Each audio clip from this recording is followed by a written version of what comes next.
มีเดียมกันครับตรงนี้เป็นหินกลิ้ง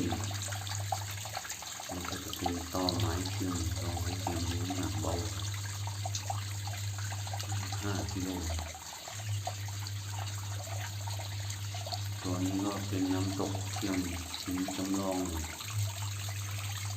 มีตอไม้ครับตอไม้พิมพ์ที่น้ำหนักเบา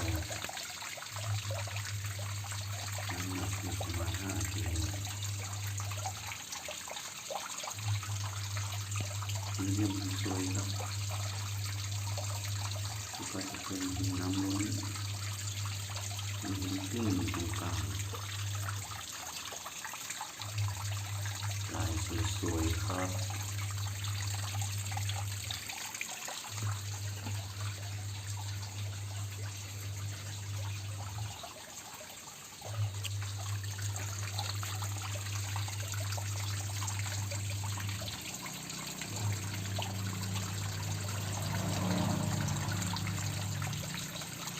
เติมไฟแสงสีขึ้นหน่อยเพื่อสร้างบรรยากาศยามค่ำคืนเป็นมุมเล็ก